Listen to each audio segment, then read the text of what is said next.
This is the podcast called Everything's Relative with Eve Sturgis. I am Eve Sturgis. That's me, Eve. I'm here to make people talk about DNA testing and mixed up families and the surprise results that change everyone's understanding of family inside out and upside down. This is the second season. This is episode 5. Before I get going, I just want to touch base about my last episode, recorded during the peak of, or what may be the peak, we'll find out, of like national unrest triggered by the unnecessary death of George Floyd. Some people call unnecessary death murder of George Floyd. I just want to thank people who reached out to me about the last episode and voiced their support or encouraged me or like otherwise wanted to communicate with me about sort of the politics and inherent racism that I believe is present in the DNA testing communities. And maybe it's history's fault and maybe it's people's fault, but maybe we can't really separate those things. I said in the last episode, though, that I wouldn't bring back regular episodes until it felt right. So I just want to acknowledge that all this stuff is still happening in the world before I jump into this episode that doesn't talk about any of those current events. So I'm going back to a regular episode, but I'm not thinking or suggesting that the world has gone back to anything regular. Got it? So here we are, episode 5. I had the pleasure of interviewing Diahan Southard, founder of a company called Your DNA Guide. And I would love to know how they describe it, but so this is my description, but they are a consultation and mentorship company that is dedicated to helping people understand their DNA and further their results. So, I want to warn you, I sound mostly like a complete idiot throughout this interview. We had to do a lot of editing because I am stumbling over my words and like tripping and I'm a mess through the whole thing. It sounds like I've never done an interview or had a conversation with a human. And maybe I was a little bit intimidated, but mostly, guys, Diahan says some things that kind of blow my mind. And most importantly, I was trying not to cry through this whole thing. So sometimes when she was talking, I'm like trying not to burst into tears and tell her my whole story and tell her like everything and talk about my feelings. But I felt like that would be a lot to surprise this really nice professional woman with. So I'm trying to keep my composure throughout this thing, but that's why I sound like a real dum-dum. And all of that being said, like it's not about me anyway. Like get over yourself. That's what felt like important to say now.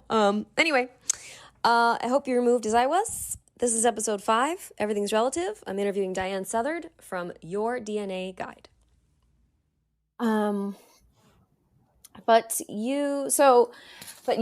tell me about you though. So you work in genealogy and DNA. Can you tell me like what a day is like for you or what your job sort of really is?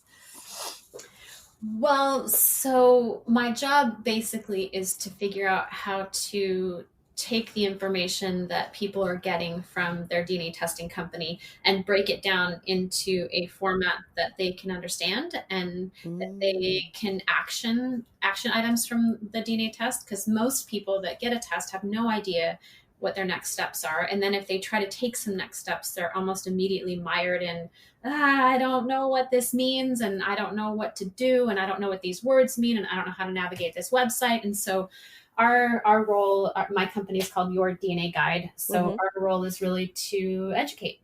Yeah. Oh, okay. So people come to you with their just like their mail-in kit results? Yeah. Or they're coming in with their like when I did it, before I did a mail-in kit, when I did it with my, with this biological father, it was like I went to a lab and then they mailed a piece of paper back that had a lot of numbers on it, but it was not, and then it just said sort of like what the results were. But so people come to you more with like 23andMe results and Ancestry.com and stuff like that.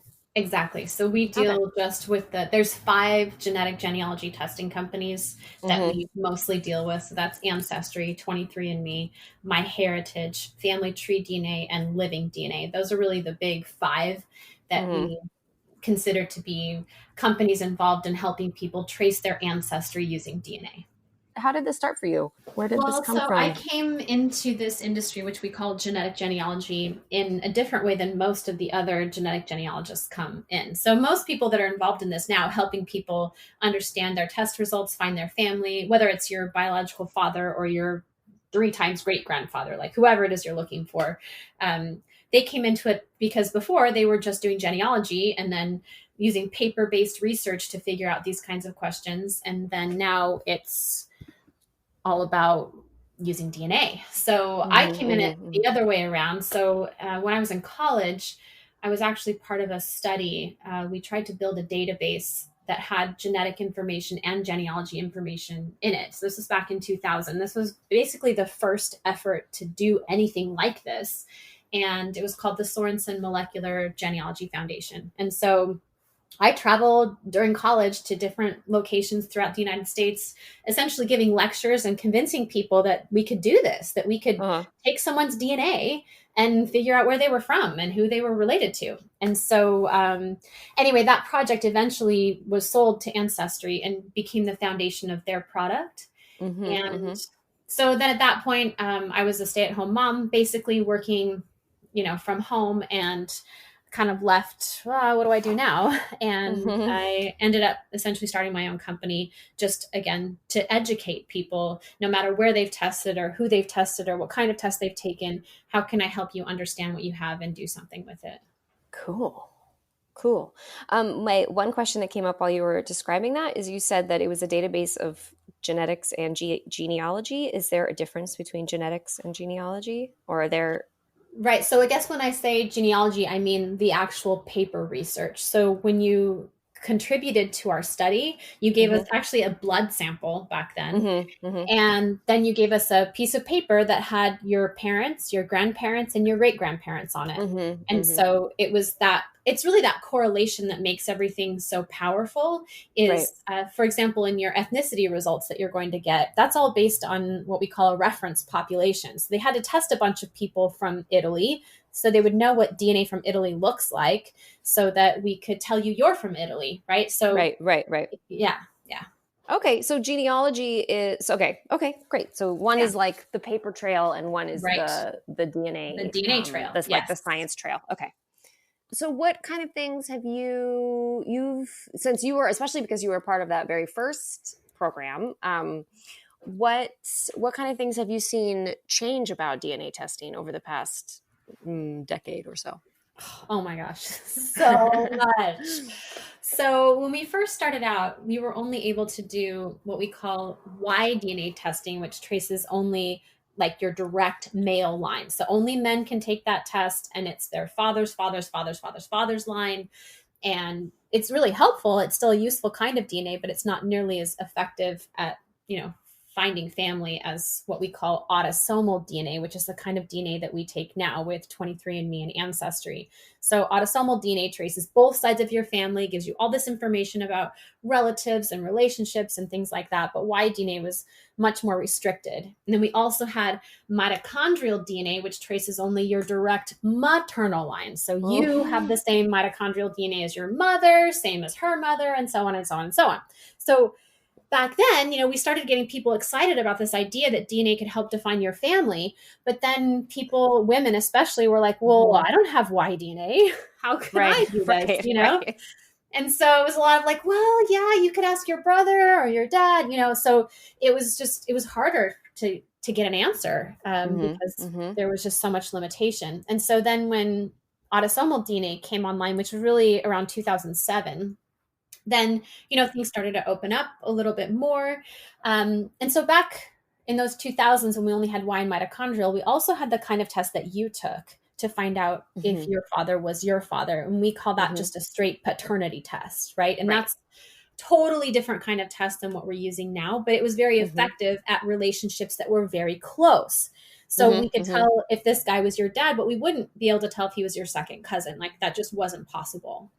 And so Oh, right. Okay. yeah, so when in 2007 it finally became possible to investigate these more interesting, deeper branching relationships. So now you could tell if someone was your second cousin, you could tell if they were your fourth cousin. And this is huge when we're talking about Right, trying right. to figure out who your third great grandparent is, right? So Yeah. we've kind of had the ability to do paternity testing really since the mid 90s really effectively, but there was no way to go beyond that, because if you'd gotten to the point in your life where your father had passed away and you had maybe a sibling, even sibling testing wasn't really fantastic. Like Right, it right. wasn't always definitive. And so, but now, hands down, you can tell absolutely the difference between a full sibling and a half sibling. Very easy to do now. Amazing. I have something that I just thought of was that there's a lot of like a little bit of controversy within the sort of like the Facebook support groups for people that say that there is not a sibling test, but you just talked about siblings as an example. Do you know what people mean by that? Well, I think the biggest educational hurdle that there is for people who are looking, especially for a biological parent, Mm-hmm. is how to interpret what I see on my match page. Mm-hmm. Mm-hmm. Because in your DNA match page, the company is never telling you sibling.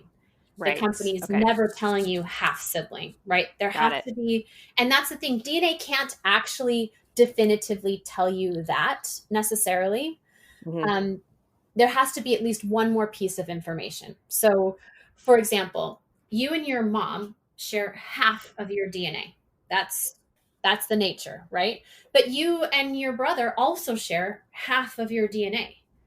So if there's two people on your match page, one's your mom and one's your brother, you really can't tell the difference. I mean, there are genetic ways you can tell the difference, but in general, you can't tell the difference Just looking at the data. just looking at the data. Right. You have Okay. to know something else. So, like, for example, looking at your brother, maybe if he listed, like at 23andMe or MyHeritage, sometimes it lists their age. And so, Mm-hmm. if Mm-hmm. he's saying that he's 25, oh, well, then he can't be your dad, you Right. know? Right. Right. So, Okay. that one extra piece of information gives you what you need to help you define that relationship.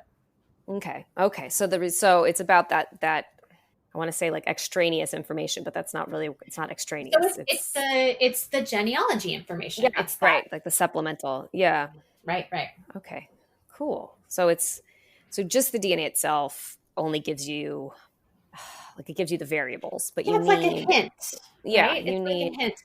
And that's right. why it's dangerous and it's really emotional, and it can be I mean, it's an emotional journey anyway. If you're an adoptee and you're searching for your family and you've taken a DNA test and you're actively looking, you're Mhm. looking at a DNA match page, and most people for the first time are seeing the names of biological relatives. And Mhm. that alone can be really powerful. But then you dig a little deeper and you think, okay, well, how am I related to this person? Who are they? Because ultimately you're looking for your parents, but your parents haven't taken a DNA test. And so you're left with this group of cousins, and you have to wade through this information to get out of them the names of these two people that you want to know. And it's a technical process, and there's a way to do it. In fact, I just barely wrote a book about how to do this process, Mhm. but Mhm. it's really easy to take a wrong turn Right. because the DNA is not that good at telling you very exact things. Mhm. Right. So it can tell you that you're all in the same I want to say same family, like same Yeah. ballpark, same Uh-huh. area, but not Uh-huh. but relationships, specific relationships. Do you feel Exactly. like that is that the majority of your clients that you get is adoptees looking for answers about their history? It's not the majority. There are a fair number, but I deal with so many just regular people who want to find their great grandfather and want to find their two times great grandmother and their distant ancestors. They know all their close people. They're looking for their distant people, and this Mhm. technology is very powerful in helping them determine that as well. What do you think it is about that information that people want? Like, what is it about our histories that you think people are so attracted to or interested in? That's such a good question. I think there's something inherent in us that drives us to know who our people are, Hmm. whether that's just the simple things of wanting to understand maybe where I came from in a very broad and general sense, to I need to know the names of all of these people. And there's Hmm. this Hmm. wide range of people who have this curiosity, but I doubt you can come across anyone who isn't interested. Everybody wants to know who they are. Everybody. I mean, and I know the information is becoming easier and easier to get, so that has sort of like inspired like some new generations of interest in this. But yeah, it's certainly like a like growing movement. Absolutely. I mean, if you just went to YouTube and you do a search term like DNA reveal or something like that, there are so many videos of people viewing themselves looking at their DNA ethnicity results for the first time. And they are genuinely nervous about what it's going to reveal.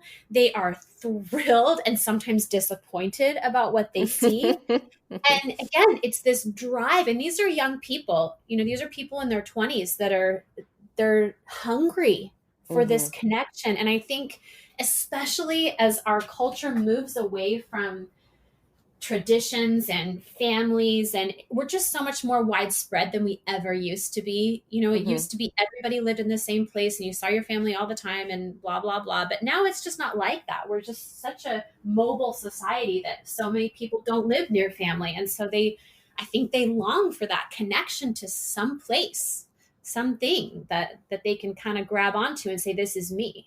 What I heard the most was the connection. People are just hungry for connection. I think that's what resonates the most with me. So what do you wish people knew about DNA testing before they got into it? If anything, I just feel like, I mean, I specifically navigate the world of like NPEs the most, but I'm curious if you feel like there's information that when people come to you, you wish everybody could know, or there's like a misunderstanding about DNA testing before they begin. Well, I think especially for your audience, people who are looking for biological family that they know is out there. But for anybody, understand you're going to find them.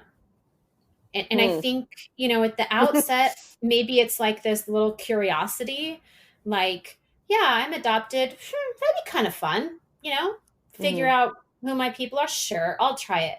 That kind of attitude going in is that cavalier, let's try it. Yeah. I feel like we need to be really serious. And I tell people all the time, so I lecture all over the world, really. And one of the first things I say is, before you take a test, understand it's going to reveal your relationships. You need to know this is going to find people, and it will do it in a way that's unequivocally, understandably scary, because all of a sudden you're being faced with relationships and people that it changes the way you view yourself. It changes the way that you view your parents, and it understandably just disrupts things. And that's a great word. Yes. And if people just understood going in that this works, this technology, it works. Right. No, I think you're right. I think it's presented as as something that's fun and fun and for information, and for a lot of people it is. For a lot of people it's fun. But for all the people that end up with surprise results, disrupt is a really great word that I feel like should be more present in the discussion. This can really disrupt your understanding of things. Exactly. And in one way or another. Yeah. Yes. And along with that, just understanding that disruption may happen, in that when it does, or if it does, that you then have this chance to redefine your family. Right. And take the disruption as an opportunity. Yes. It's not a I have to now cut off this branch. It's always about grafting in. It's never about cutting out.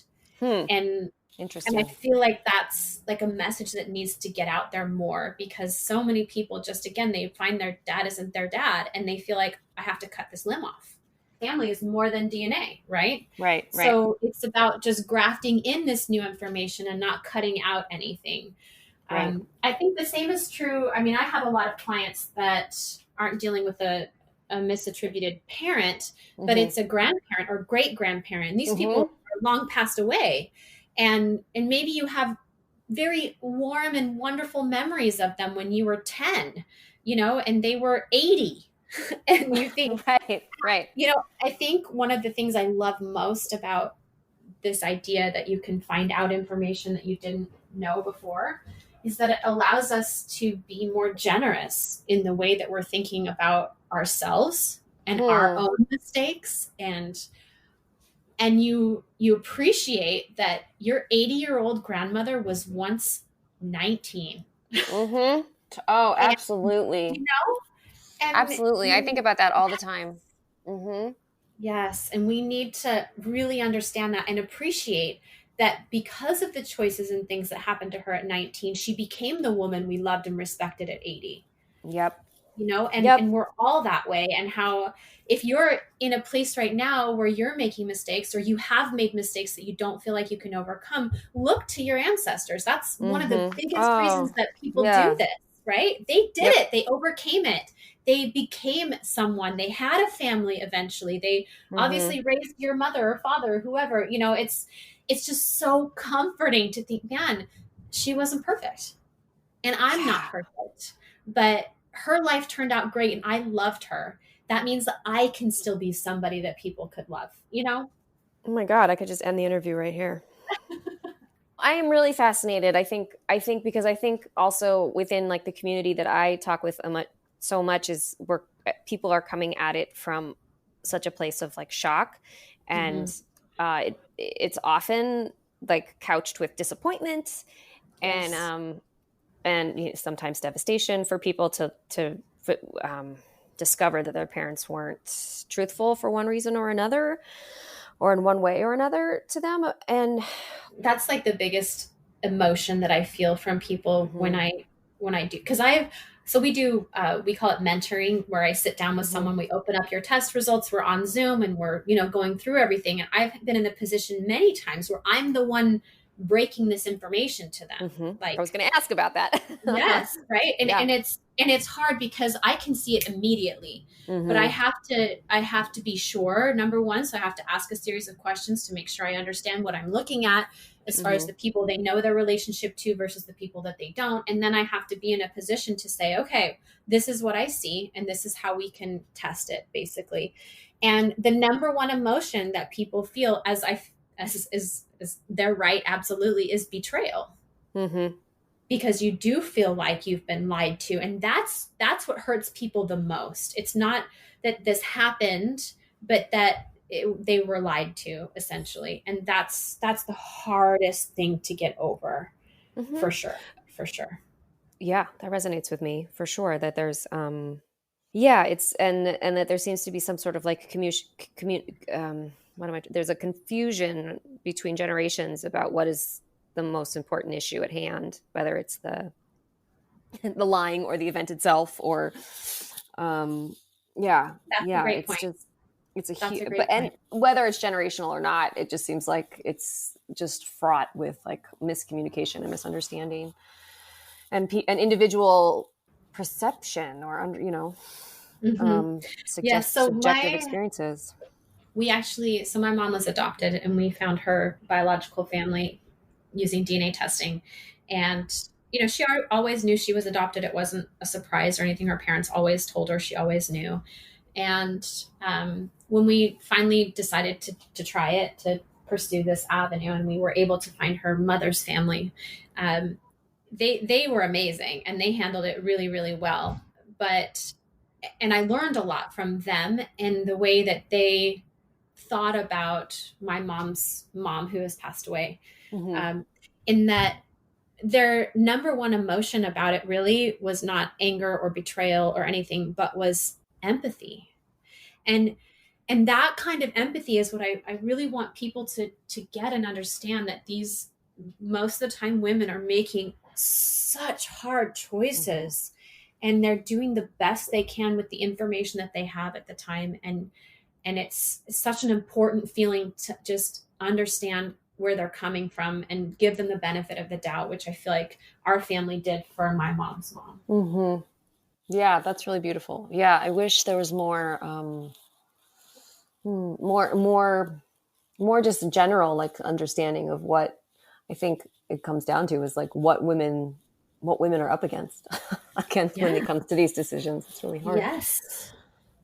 Um, do you have a prediction, or do you and your colleagues toy with a number about how many people are actually NPEs, or how like common or prevalent this is?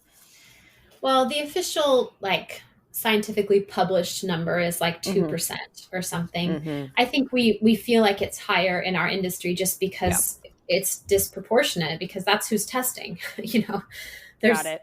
People a that lot suspect more. it. Yeah, they want to Mm-hmm. know, and so Mm-hmm. they're taking a test. So yeah, the number of people who've tested, the number is much higher, but Got it. overall in the population, it's probably around 2%. You think so? Okay, that's interesting. That's a lower number than I've heard, but Mhm. your explanation Yeah. makes total sense. I mean, I think all the time about how skewed the data is, Oh yeah, that we're because it's definitely. just a very specific pocket like of the world that's doing this right now. So, Right. Well, and that's um, why I tell people who are testing who aren't or don't think they're looking for a misattributed parent or grandparent or great grandparent. I basically have told everybody if it hasn't happened to you yet that an adoptee has showed up on your match list, it will, mhm. because that's just the nature of family networks. I mean, you go back in your pedigree far enough. I mean, all of us have thousands of fourth cousins, Right, thousands. right, yeah, So the chances that one of them is adopted is pretty darn good, right? right, And the chances that they're going to take a test to find out is also really good. And right. so I tell people all the time, like, even if in your own nuclear family or extended family you don't have any of these events, guaranteed, given enough time, you're going to find a second or third or fourth cousin that's contacting you for information because they're looking for their family. I actually have had that happen. I had a cousin contact Yep, me, yep, and yep. And I couldn't be helpful at all because she was because I am so fresh to my NPE status that I was like, right, I recognize that we are related, and I can help you with nothing. Like, here's the right. information that I gave her the information I had. But she and I are still in touch, so hopefully something will come of it. But yeah. So, what is the hardest part of your job? Um, I think the hardest part of my job can be summed up in an experience I had maybe 6 months ago. So I go to a lot of conferences, like genealogy conferences, where Mm-hmm, people come mm-hmm, to take classes and learn how to find the right record to find their ancestor or whatever. And so, of course, I lecture on how to use DNA to do this. And I also have a booth, and so people come by my booth and ask questions, and I sell my book and everything. And so it was in between classes, or I'm sorry, it was during class. So everybody's in class. So the exhibit hall is mm-hmm, usually really empty and we all kind of sit around and chat. And there was this lady kind of wandering through the exhibit hall and she sees my sign at my booth, which says, I have DNA. Now what? Is mm-hmm. my sign says. And she looks up at the sign and she just like, big sigh. Oh, Mm. I Mhm. just can't do this. And I said, what do you mean? What's going on? She goes, well, I was just sitting in a DNA class and I can't understand anything they're saying. And it's just way above my head. I'll never understand this, but I really want to find my family. And and Mm. that's what just breaks my heart because this Mhm. technology is so powerful, but there's so many people who are unwilling to use it or try it because it's science. And they're like, bleh, I don't do science. And I feel like you can. You can learn anything, especially if you're determined enough. And you just need the right teacher. You just need somebody who can tell you only the things you need to know and Right. not everything else. Right. And it's a focused effort. And I feel like so many people could get so much farther along in figuring out who they are or who their family is with this technology. There's just this education gap. There's this Mhm. Mhm. almost as soon as they think it's science, they're like, oh, that's not me. I can't do that. I've never been good at science. Mhm. So that's Mhm. hard. It's hard for me to think that there's people out there who are really trying to do Mhm. this and they're struggling because they don't know where to turn to ask for help. Yeah, I think that's so true. Yeah. Yeah, that's really interesting because it's making me wonder because I think about myself. I can't help it but think about myself during this conversation. Which I did not anticipate, Diane, I'll be honest. I I because I have my DNA, my 23andMe results, and I just look at them and I don't feel overwhelmed. I just am not. I don't feel much of anything, And I wonder if it's because I just don't really understand it. So I don't know where to go. And so the default feeling is just a sort of, it's not apathy. It's not that. It's I just kind of get it. disinterest because Yeah. it's like, I'm like looking and it's like, it's like if I looked at a piece of paper with another language on it, like I can't read it. So yeah. I wonder if that's what's going on for me. Okay. I don't know. And honestly, if you're my target audience, right? You've taken a DNA test. You aren't necessarily interested in genealogy, like doing paper research, but you've done the test because you had at least that much interest to try it. And now you have no idea what to do next, right? Yeah. Like, I've got this. Okay, that's cool. And was that it? Like, was that my $100 worth? And so that was good enough. I'm done. Or is there something more I can get out of this? And the thing is, like, again, with just a few little tips. So like we have a YouTube channel. And so on the YouTube channel, there's like just 2 videos about 23andMe. And like, they're just meant to show you, hey, did you try this? Did you know that this was here? So that you can be like, oh, I didn't know how that worked. Or that's interesting. I'll try pushing that button. There's just so much information on these websites that you're just like, ugh, never mind. Right. Absolutely. Anything else that you want me to know about what you do and how you do it? I guess mostly for all the people that you talk to, and it's so great to have these conversations, to let people share their stories so that people don't feel alone. They don't feel like they're the only ones going through things like this. But yeah, just to keep spreading this message of inclusion, and that it's really about mercy, and it's about accepting your ancestor, whoever they are, for the choices they made, and in turn then being able to accept yourself, because we all make choices that maybe we wish we hadn't made. And it's refreshing to think you can come out on the other side, no matter how serious. You can always come out on the other side as long as you are committed to a better outcome, right? You just pick up and move on. Yeah, that's so beautiful. For people that want to learn more about you or look into your services or find those YouTube videos, what should they be looking up? So our website is yourdnaguide.com. And so you can that's also on YouTube as well for those videos. But yeah, on our website, we've got a lot of resources. We have a really great blog. And so you can just search in the blog for any topic that you might be curious about there. You can sign up for our newsletter. That's just once a month, and that will kind of bring you any news that's going on in the industry, as well as, some articles or other little inspiring tidbits that we like to share. So it's been a really fun journey to just, I love the best moments in my job are the light bulb moments where I feel like somebody says, I get it. I understand now. And I live for that. So the more moments like that we can create, the better. Yeah. Awesome. Thank you so much for your time. Extra super thank you to Diane of yourdnaguide.com. Thank you for talking with me and for helping the DNA community with your knowledge, and also trying to spread the message of inclusivity and acceptance, and I think forgiveness. I was really moved when you talked about using ancestry as a way to understand our identities and mistakes and choices as a way to forgive ourselves and those around us. I really, really loved that. I didn't mention that I'm recording right now in a hotel in West Virginia, swinging through this wild and free state for a weekend to see my daughter. And so quick, in fact, that I can't see my friend Dick from season 1 this time around. I'm sorry, Dick, and I hope to see you next time. And I also forgot to mention in the intro that it's Father's Day here today in the USA. What a weird, weird day for a lot of us in the DNA testing NPE community. Am I right? It is so weird. So is it weird for you because you found out your dad isn't your dad? Or you have a new dad? Or your dad or your biological dad has died and can't answer the questions for you? Or maybe you never had a dad and you're searching for him and you're frustrated. Like, how many different combinations of scenarios can I come up with? A whole lot, probably.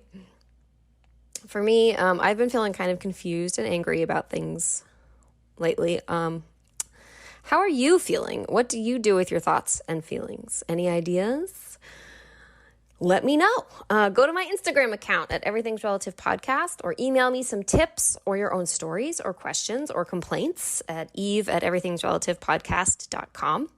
I recently had a listener reach out because he's feeling frustrated on the behalf of birth certificate fathers and expressed that he doesn't feel like I give them enough credit on this podcast. And man, I would love to interview some bio dads who are birth certificate dads.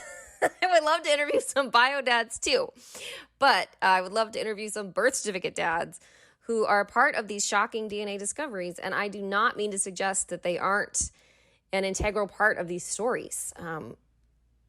So if anyone else like that listener feels like I'm not giving enough credit to those guys, I am sorry. That was not ever my intention. Can someone bring me some of these men to talk to, please, who will be honest with me about their whole experience of being a birth certificate dad, whether you knew or whether you didn't know. I just, you are being underrepresented on this podcast. I'd really love that. So anyway, thanks for listening. Thanks for sharing my podcast with your friends. Thanks for donating as little as $1 on my Patreon account so I can keep doing this. I'll be back in 2 weeks with episode 6. I'm excited. I hope you're excited. In the meantime, keep fighting the good fight. Bye, everybody. Everything's Relative with Eve Sturgis is produced by Kaylin Egan and Eve Sturgis. Eve Sturgis is a licensed marriage and family therapist in the state of California, but the conversations she has on the podcast are not therapy sessions. Logo design by Ivy McNally and music used with permission by Goodbye the Band.